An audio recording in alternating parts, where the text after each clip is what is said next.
میں نے جواب دیا، پھر اس سے اپنا سوٹ کیس لے کر اس میں سے کاغذات نکالے اور اس سے کہا کہ ان کی کم از کم 4 فوٹو کاپیاں بنوا لاؤ۔ اس نے 1 گھنٹے کے اندر اندر یہ کام بھی کر دیا۔ میں نے اس سے ایک مضبوط قسم کا خصوصی بریف کیس بھی منگوایا تھا جس میں نچلی طرف ایک خفیہ خانہ بھی تھا۔ پھر میں نے اس بریف کیس کی نچلی سطح میں کاغذات کی کاپی رکھی اور سوٹ کیس میں سے 10 لاکھ روپے نکال کر سوٹ کیس دوبارہ اس کے حوالے کر دیا کہ یہ میری امانت ہے، تم ہی سنبھالو اس کو، مجھے جب ضرورت پڑے گی میں تم سے لے لوں گا۔ میں نے اسے انہی پیسوں میں سے گاڑی کے لیے 50,000 روپے دے دیے کہ ان دنوں اچھی گاڑی اتنے ہی پیسوں میں مل جاتی تھی۔ شام تک علی مراد گاڑی لے آیا۔ گاڑی کی کنڈیشن بہت اچھی تھی اور وہ بہت کم چلی ہوئی تھی۔ میں نے اس سے ضرورت کی کچھ چیزیں اور بھی منگوائی تھیں، ان میں کپڑے، جوتے، شیونگ کا سامان وغیرہ شامل تھا۔ وہ سب سامان اس نے ایک سوٹ کیس میں رکھ دیا تھا۔ ناصر کے اس فلیٹ میں ضرورت کی ہر چیز موجود تھی، اسی لیے مجھے وہاں کسی چیز کی پریشانی نہ ہوتی۔ جب میں فلیٹ کی چابی وہاں سے لے کر رخصت ہونے لگا تو علی مراد اشک بار ہو گیا اور اس نے گلوگیر لہجے میں کہا، کامران سائیں، میں پھر کہوں گا کہ اگر مجھ سے کوئی غلطی ہو گئی ہے تو مجھے معاف کر دیں اور مجھے اپنے ساتھ ہی رکھیں۔ آپ سامنے ہوتے ہیں تو مجھے ایسا لگتا ہے جیسے ناصر سائیں بیٹھے ہو سامنے۔ میں تو تمہارا احسان مند ہوں علی مراد، میں نے اسے گلے لگاتے ہوئے کہا، تم نے بہت مشکل وقتوں میں میرا ساتھ دیا ہے، میرے لیے اپنی جان خطرے میں ڈالی ہے۔ اب میں بڑے سائیں کو کسی مزید آزمائش میں نہیں ڈالنا چاہتا۔ ہاں اگر تم میرے ساتھ رہنا چاہتے ہو تو بڑے سائیں سے اجازت لے کر میرے ساتھ آ جاؤ۔ ٹھیک ہے سائیں، بڑے سائیں کے واپس آتے ہی میں ان سے کچھ دن کی چھٹی لے لوں گا اور آپ کے پاس آ جاؤں گا۔ پھر وہ چونک کر بولا، سائیں وہاں کام کے لیے آپ کو کسی ملازم کی ضرورت بھی تو پڑے گی نا، آپ چاہیں تو کسی کو ساتھ لے جائیں۔ نہیں علی مراد، میں اپنا کام اپنے ہاتھوں سے کرنے کا عادی ہوں، ہاں کبھی ضرورت پڑی تو تم سے کہہ دوں گا۔ اچھا چلیں، میں آپ کو فلیٹ تک چھوڑ دوں، میں نے دوپہر میں ایک ملازم کو بھیج کر وہاں کی صفائی بھی کرا دی تھی۔ پھر وہ چونک کر بولا، اور سائیں آپ کی وہ امانت میرے پاس محفوظ رہے گی، اگر میں مر بھی گیا تو میرے وارث وہ امانت آپ تک پہنچا دیں گے۔ آئیں اب چلیں۔ میں نے اس کے ساتھ چلنے پر کوئی اعتراض نہ کیا۔ اپنا حلیہ بدلنے کے بعد مجھے اس بات کا خدشہ نہیں رہا تھا کہ کوئی مجھے پہچان سکے گا۔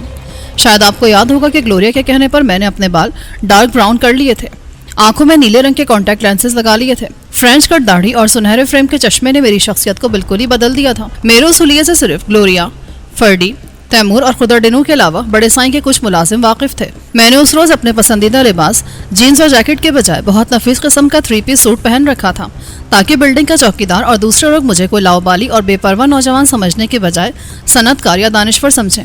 میں نے بھی یہی سوچا تھا کہ لوگوں سے اپنا تعارف مصنف کی حیثیت سے کراؤں گا اور یہ تاثر دوں گا جیسے میں کوئی کتاب لکھنے کے لیے وہاں مقیم ہوں۔ میں نے علی مراد سے بھی کہا تھا کہ وہ لوگوں کو یہی بتائے کہ میں سندھ کے ایک زمیندار گھرانے سے تعلق رکھتا ہوں، ساری زندگی یورپ اور امریکہ میں گزاری ہے اور اب وطن لوٹ آیا ہوں۔ زمینوں کی دیکھ بھال میرے والد اور بھائی کرتے ہیں اور میں نے یہ فلیٹ خرید لیا ہے۔ مجھ سے رخصت ہوتے وقت علی مراد ایک مرتبہ پھر آپ دیدہ ہو گیا۔ میں نے اس سے کہا کہ فون پر مجھ سے رابطہ رکھنا اور گلوریا یا خدا ڈنو وغیرہ کا جیسے ہی کوئی سراغ ملے مجھے ضرور بتانا۔ بلڈنگ کے چوکیدار نے نہایت ادب سے مجھے سلام کیا۔ میں نے بخشش کے طور پر 100 روپے کا نوٹ اس کے ہاتھ پر رکھ دیا۔ علی مراد نے اسے وہی بتایا جو میں نے اس سے کہا تھا۔ چوکیدار ایک دم مروب ہو گیا۔ یوں بھی اس بلڈنگ میں لگژری فلیٹس تھے اور وہاں ذی حیثیت لوگ ہی مقیم تھے، مگر اسے 100 روپے کی بخشش شاید ہی کسی نے دی ہوگی۔ علی مراد نے اس کے جانے کے بعد کہا، اب یہ چوکیداری دوسرے لوگوں کو آپ کے بارے میں بتا دے گا۔ پھر وہ مجھ سے بغلگیر ہو کر رخصت ہو گیا۔ فلیٹ آئینے کی طرح چمک رہا تھا۔ علی مراد کے بھیجے ہوئے ملازم نے واقعی بہت محنت سے صفائی کی تھی۔ میں نے ناصر کے بیڈ روم کو یوں ہی رہنے دیا اور اس بیڈ روم کا استعمال کرنے کا فیصلہ کیا جس میں پہلے بھی رہ چکا تھا۔ کچن میں نہ صرف فریج موجود تھا بلکہ ضرورت کی تمام اشیاء سے بھرا ہوا بھی تھا۔ پہلے میں نے کافی بنانے کا ارادہ کیا، پھر کچھ سوچ کر مسترد کر دیا۔ میں نے اپنے بیڈ روم کی وال کیبنٹ میں مختلف اقسام کی وسکی کی بوتلیں دیکھی تھیں۔ میں ذہنی طور پر اتنا ڈسٹرب تھا کہ ذہنی کشیدگی دور کرنے کے لیے میں نے وسکی کے 1-2 پیگ لینے کا فیصلہ کر لیا۔ پارسا تو میں کبھی بھی نہیں رہا تھا، اس سے پہلے بھی وسکی پیتا رہا تھا، مگر باقاعدگی سے کبھی استعمال نہیں کی تھی۔ میرے ساتھ عجیب مسئلہ تھا، میں جب وسکی پیتا تو شدت سے سگریٹ کی خواہش بھی ہوتی تھی۔ میں نے سوچا پہلے جا کر سگریٹ لے آؤں، مگر نیچے جانے کی نوبت نہ آئی۔ وال کیبنٹ میں ہی بہترین قسم کے غیر ملکی سگریٹوں کے کئی کارٹن موجود تھے۔ میں نے کیبنٹ سے بلیک ڈاگ کی بوتل نکالی اور ایک بڑا پیک بنا کر بیٹھ گیا۔ میرے ہاتھوں اور جسم کے دوسرے حصوں پر ابھی تک کانٹوں کی خراشیں تھیں جو مجھے جھاڑیوں میں گھستے ہوئے لگے تھے۔ میری گردن بھی زخمی تھی، صرف چہرہ محفوظ تھا اور یہ بھی اچھا ہی تھا، ورنہ لوگ خامخواہ مشکوک ہو جاتے۔ وسکی کے 2 بڑے پیک پینے کے بعد مجھے ہر طرف رنگی رنگ نظر آنے لگے۔ میرا ذہن ہلکا پھلکا ہو گیا اور سوچنے سمجھنے کی صلاحیتیں بھی حیرت انگیز طور پر لوٹ آئی تھیں۔ میں نے اس معاملے پر نئے سرے سے غور کرنے کا فیصلہ کیا اور بریف کیس سے وہ کاغذات نکال لیے جو مجھے وڈیرے کی تجوری سے ملے تھے۔ شاید انہی سے کوئی کلو میرے ہاتھ آ جاتا۔ میں نے بغور ان کا جائزہ لیا مگر فوری طور پر یہ فیصلہ نہ کر سکا کہ اگلا قدم کیا اٹھانا چاہیے۔ میں نے اس روز ذہن کو ہلکا پھلکا رکھنے کی خاطر اس موضوع پر ذہن کھپانے کا ارادہ ترک کر دیا اور سوچا کہ آج کی شام کسی 5 اسٹار ہوٹل میں گزاروں گا۔ میں تیار ہو کر گھر سے نکلنے ہی والا تھا کہ مجھے آئی جی صاحب کا خیال آیا۔ میں کم از کم تیمور کی رہائی کے سلسلے میں ان سے مدد لے سکتا تھا۔ تیمور میرے ساتھ ہوتا تو میری قوت دگنی ہو جاتی۔ میں نے جیب سے ٹیلی فون انڈیکس نکالی اور اس میں سے دیکھ کر آئی جی صاحب کا نمبر ڈائل کر دیا۔ دوسری طرف سے کسی عورت نے فون اٹھایا۔ وہ لب و لہجے سے ملازمہ لگ رہی تھی۔ مجھے آئی جی صاحب سے بات کرنی ہے، میں نے باوقار لہجے میں کہا۔ او تو جی اپنے وڈے پتر کول امریکہ گئے ہیں، تسی نسرین بی بی نال گل کر لو۔ مجھے کسی نسرین بی بی سے کیا کہنا تھا، مگر اچانک اس نے فون اسے دے دیا۔ پھر دوسری طرف سے ایک مترنم آواز سنائی دی۔ ہیلو، کون صاحب بول رہے ہیں؟ وہ روا انگلش میں بولی۔ مجھے آئی جی صاحب سے بات کرنا تھی۔ میں نے بھی خالص امریکن لہجے میں کہا۔ یہ لہجہ میں نے گلوریا کو دیکھ کر اپنایا تھا۔ ڈیڈی اسٹیٹس گئے ہوئے ہیں، اگلے مہینے تک واپس آئیں گے، میں آپ کی کوئی مدد کر سکتی ہوں؟ Thank you so very much miss Nasreen, مجھے صرف انہی سے کام تھا۔ یہ کہہ کر میں نے فون بند کر دیا۔ آئی جی صاحب کے نہ ہونے سے مجھے شدید مایوسی ہوئی تھی۔ مجھے تیمور کی طرف سے تشویش تھی۔ پولیس والوں نے اب تک نہ جانے اس پر کتنا تشدد کیا ہوگا۔ اس پر کوئی سنگین الزام اب تک نہیں تھا۔ ہاں، اگر اس کا تعلق تنظیم کے مقامی باس سے ثابت ہو جاتا تو ممکن ہے اس پر بھی سنگین مقدمات بن جاتے، مگر فی الحال ایسا ممکن نہیں تھا۔ اس کا قصور فی الحال صرف اتنا تھا کہ وہ میرا ساتھی تھا۔ پھر مجھے ان پولیس والوں کا خیال آیا جو میرے ہاتھوں زخمی ہوئے تھے۔ یہ گزشتہ کل کا واقعہ تھا۔ میرا خیال تھا آج کے اخبارات میں ضرور اس کا ذکر موجود ہوگا۔ میں نے فی الحال باہر نکلنے کا ارادہ ترک کر دیا اور فلیٹ لاک کر کے اخبار کی تلاش میں باہر نکل آیا۔ گیٹ پر چوکیدار موجود تھا۔ وہ لپک کر میرے پاس آیا جسے میں نے 100 روپے بخشش دی تھی۔ میں نے اس سے کہا، مجھے اردو اور انگلش کے سب اخبارات لا دو۔ اس نے پیسے لیتے ہوئے کہا، صاحب آپ اپنے فلیٹ میں جائیں، میں اخبار وہیں بھجوا دوں گا۔ تھوڑی دیر بعد چوکیدار اخبارات کا ایک پلندہ اٹھا لایا۔ اس میں صبح اور شام کے قومی اخبارات سے لے کر خلیج ٹائمز، واشنگٹن پوسٹ اور امان ٹائمز بھی موجود تھے۔ مجھے اس کی مستعدی پر ہنسی بھی آئی، مگر میں نے اس کا اظہار نہ کیا اور پلندہ لے کر اپنے بیڈ روم میں آ گیا۔ قومی اخبارات کے پہلے صفحوں پر 2 کالمی اور 3 کالمی خبر موجود تھی۔ پولیس اور ڈاکوؤں کا مقابلہ۔ زبردست فائرنگ کے تبادلے میں پولیس کے 2 جوان ہلاک۔ ایک ڈاکو کو گرفتار کر لیا گیا جبکہ اس کا ساتھی فرار ہونے میں کامیاب ہو گیا۔ تفصیلات کے مطابق پولیس کو اطلاع ملی تھی کہ 2 ڈاکو ایک بنگلے میں ڈکیتی کر کے فرار ہو رہے تھے۔ پولیس موبائل نے ان کا پیچھا کیا تو ڈاکوؤں نے فائرنگ شروع کر دی۔ جواب میں پولیس نے بھی فائرنگ کی۔ فائرنگ کے تبادلے میں پولیس کے 2 اہلکار جاں بحق ہو گئے۔ پولیس نے ڈاکوؤں کے ایک ساتھی عرفان کو گرفتار کر لیا ہے جبکہ اس کا دوسرا ساتھی فرار ہونے میں کامیاب ہو گیا۔ فرار ہونے والے ڈاکو کا نام زاہد علی ہے اور اس کا تعلق ملک کے شمالی علاقے سے ہے۔ پولیس اس کی تلاش میں مختلف جگہوں پر چھاپے مار رہی ہے۔ یہ بھی معلوم ہوا ہے کہ ڈاکوؤں کا تعلق منشیات اور بردہ فروشوں کے گروہ سے ہے۔ مزید انکشافات کی توقع ہے۔ پولیس نے عرفان خان کے نام سے تیمور کی تصویر بھی شائع کی تھی مگر وہ واضح نہیں تھی۔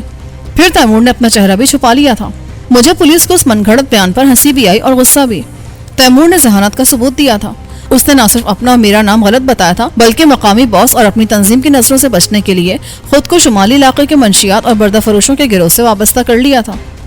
شام کے کچھ اخبارات نے اس خبر کو مزید سنسنی خیز انداز میں شائع کیا تھا۔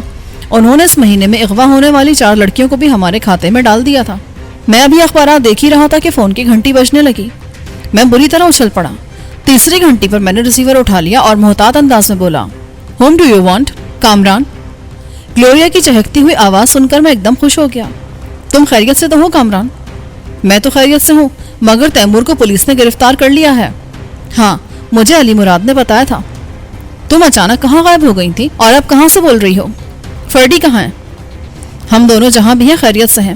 میں فون پر تمہیں تفصیل نہیں بتا سکتی، بس یہ سمجھ لو کہ بیلمنڈو کے آدمیوں نے وہاں دھاوا بول دیا تھا۔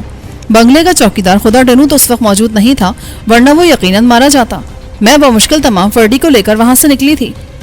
پھر تم ابھی یہاں آ جاؤ، میں بہت بور ہو رہا ہوں۔ ابھی میرا وہاں آنا ممکن نہیں ہے، فرڈی چلنے کے قابل نہیں ہے۔ میں فی الحال اسے تنہا نہیں چھوڑ سکتی کیونکہ بیلمنڈو کے آدمی کسی بھی وقت دوبارہ حملہ کر سکتے ہیں۔ مجھے اپنا پتہ بتا دو، میں خود وہاں پہنچ جاتا ہوں۔ سمجھنے کی کوشش کرو کامران، تم یہاں ہیں تو بیلمنڈو کے آدمیوں کی نظروں میں آ جاؤ گے۔ میں ایسی جگہ ہوں کہ یہاں سے باہر نکلی تو بیلمنڈو کے آدمی مجھے دھر لیں گے۔ تم اطمینان رکھو، میں تم سے کانٹیکٹ میں رہوں گی۔ یہ کہہ کر اس نے فون بند کر دیا۔ میں ہیلو ہیلو کہتا ہی رہ گیا۔ اب مجھے کم از کم گلوریا کی طرف سے تو اطمینان ہو گیا تھا۔ فرڈی بھی خیریت سے تھا اور خدا ڈنو بھی بچ گیا تھا۔ اب مجھے صرف تیمور کی فکر تھی۔ میں نے سوچا کہ اس کی رہائی کے لیے بھی کچھ نہ کچھ کرنا ہی پڑے گا۔ میں شمالی علاقے کا قبائلی سردار بن کر پولیس سے تیمور کی رہائی کے لیے بات کر سکتا تھا وہ لوگ زیادہ سے زیادہ رقم ہی طلب کرتے تو 10-20 لاکھ میں انہیں دے سکتا تھا، ورنہ وہ لوگ تو 1 لاکھ پر بھی راضی ہو جاتے۔ اب سے 8-10 سال پہلے 1 لاکھ روپے کی رقم معمولی نہیں ہوتی تھی۔ میں نے سوچا اس سلسلے میں پہلے علی مراد سے مشورہ کر لوں، دیکھوں کہ وہ کیا کہتا ہے۔ پھر میں نے خود ہی اپنے اس خیال کو مسترد کر دیا۔ میں بڑے سائی کو اس سلسلے میں انوالو نہیں کرنا چاہتا تھا۔ علی مراد کو ملوث کرنے کا مطلب تھا بڑے سائی کو انوالو کرنا۔ میری سمجھ میں نہیں آ رہا تھا کہ مجھے کیا کرنا چاہیے۔ پھر میں نے سوچا کہ تھوڑی سی تفریح کر کے ذہن کو ہلکا پھلکا کر لوں تاکہ ذہنی کشیدگی میں کچھ کمی واقع ہو۔ میں نے اخبار میں ایک اشتہار دیکھا تھا، ایک 5 اسٹار ہوٹل میں ترک فنکاروں کا ایک طائفہ پروگرام کر رہا تھا۔ وہ رنگا رنگ پروگرام تھا، اس میں بیلے ڈانس بھی تھا، میجک شو بھی، جمناسٹک کے کرتب بھی اور موسیقی بھی۔ میں نے وہیں جانے کا ارادہ کر لیا۔ تیار تو میں پہلے سے ہی تھا، بس نکلنے سے پہلے کپڑوں پر ایک مرتبہ پھر پرفیوم کا اسپرے کیا اور باہر نکل آیا۔ میں ہوٹل پہنچا تو وہاں رنگ و نور کی ایک دنیا آباد تھی۔ میں عرصے کے بعد کسی ایسی جگہ گیا تھا، اسی لیے وہ سب کچھ مجھے بہت اچھا لگ رہا تھا۔ پروگرام ڈنر کے بعد شروع ہونے والا تھا۔ اس سے پہلے ویٹر نے مجھے ڈرنک کے بارے میں پوچھا، مگر میں نے صرف اورنج جوس پر اکتفا کیا۔ میں اورنج جوس کے ہلکے ہلکے سپ لیتا رہا اور وہاں کی رونق دیکھتا رہا۔ اچانک خوبصورت سی ایک عورت میرے سامنے آن کھڑی ہوئی اور بہت مہذب انداز میں بولی، ایکسکیوز می، کیا میں یہاں بیٹھ سکتی ہوں؟ تشریف رکھیے۔ میں نے یہ کہتے ہوئے اس کا بغور جائزہ لیا۔ اس کی عمر کسی بھی طرح 40 سال سے کم نہیں ہوگی، مگر جدید تراش کے لباس اور میک اپ نے اس کی عمر کے 10 سال گھٹا دیے تھے۔ 10 سال پہلے تو وہ چلتی پھرتی قیامت ہوگی، مگر اس کی آنکھوں میں عجیب سا تاثر تھا، بے حیائی اور بے باکی تھی، اسی لیے مجھے وہ عورت ذرا بھی اچھی نہ لگی۔ میں نے روکھے لہجے میں کہا، فرمائیے، میں آپ کے لیے کیا کر سکتا ہوں خاتون؟ میں بہت دیر سے آپ کو دیکھ رہی ہوں، آپ مجھے تنہا اور اداس لگے، سو چلی آئی۔ اس نے جملہ انگلش میں ادا کیا۔ اداسی کی تو بات ہے ہی، روبی نے مجھے ٹائم دیا تھا مگر ابھی تک آئی نہیں۔ جب شادی سے پہلے اس کا یہ حال ہے تو شادی کے بعد تو وہ میری ذرا بھی کیئر نہیں کرے گی۔ ڈونٹ وری بوائے، وہ ہنس کر بولی، شادی سے پہلے سبھی لڑکیاں ایسی ہوتی ہیں۔ اب محبوبہ اور بیوی میں کچھ تو فرق ہوتا ہی ہے نا۔ کیا وہ بہت خوبصورت ہے؟ اس کی خوبصورتی نہیں تو مجھے باندھ رکھا ہے، ورنہ تو کب کا اس سے پیچھا چھڑا چکا ہوتا۔ میں یہ سمجھ رہا تھا کہ وہ یہ سب سن کر میری ٹیبل سے اٹھ جائے گی، مگر میری بات کا الٹا اثر ہوا۔ اس نے کہا، پریشان کیوں ہوتے ہو؟ جب تک روبی نہیں آتی میں تمہیں کمپنی دوں گی۔ میں بھی تنہا ہوں، بس بغیر کسی پلان کے یہ شو دیکھنے نکل پڑی۔ میں نے دل ہی دل میں اسے گالیاں دی، پھر دل پر جبر کر کے بولا، کیا پئیں گی آپ؟ بھائی تم بڈھوں کی طرح اورنج جوس پی رہے ہو، میں شیری پیوں گی۔ اس نے بے تکلفی کا مظاہرہ کیا۔ میں نے اس کے لیے شیری کا آرڈر دیا اور ذہنی طور پر خود کو اس کی بکواس سننے کے لیے آمادہ کرنے لگا۔ میں تو یہاں انجوائے کرنے آیا تھا اور ادھر یہ مصیبت گلے پڑ گئی تھی۔ پھر نہ مجھے کھانے میں وہ لطف آیا نہ ہی پروگرام دیکھنے میں۔ وہ پیرے تسمہ پا کی طرح مجھ پر سوار ہو گئی تھی۔ شراب بھی اس پر اثر دکھانے لگی تھی، اسی لیے وہ مزید بہک رہی تھی۔ میں نے ویٹر کو بلا کر بل ادا کیا اور وہاں سے اٹھنا چاہا تو وہ بھی میرے ساتھ کھڑی ہو گئی۔ میں جھنجھلا کر بولا، میں ذرا ٹوائلٹ تک جا رہا ہوں، ابھی میں روبی کا انتظار کروں گا۔ یہ کہہ کر میں ٹوائلٹ کی طرف گیا، پھر اس کی نظریں بچا کر ہوٹل سے نکل آیا، پارکنگ لاٹ سے اپنی گاڑی نکالی اور فلیٹ کی طرف روانہ ہو گیا۔ میں اپنے خیالات میں گم چلا جا رہا تھا کہ مجھے اپنی گاڑی کی ہیڈ لائٹس کی روشنی میں ایک لڑکی دکھائی دی۔ وہ بھاگتی ہوئی اچانک سڑک پر آ گئی تھی۔ اس کے پیچھے پیچھے 2 آدمی بھی تھے۔ میں نے ان کے نزدیک پہنچ کر بریک لگائے تو وہ لڑکی چیخ کر بولی، بچاؤ مجھے ان بدماشوں سے۔ جاؤ صاحب اپنی راہ لو، ان میں سے ایک آدمی نے غرا کر کہا۔ میں نے دونوں کا غور سے جائزہ لیا۔ ان میں سے ایک ادھیڑ عمر تھا، اس کا جسم خاصا فربا تھا اور گردن انتہا سے زیادہ چھوٹی۔ دوسرا نوعمر اور خاصا خوش شکل تھا اور اپنے لباس سے کسی اچھے گھرانے کا فرد لگ رہا تھا۔ لڑکی بھی خاصی حسین تھی، اس کا چہرہ پسینے سے شرابور تھا اور آنکھوں میں وحشت تھی۔ میں نے درشت لہجے میں ادھیڑ عمر آدمی کو مخاطب کیا، کیوں اس لڑکی کے پیچھے پڑے ہو؟ چلو بھاگو یہاں سے۔ یہ کہہ کر میں نے دروازہ کھول کر نیچے اترنا چاہا۔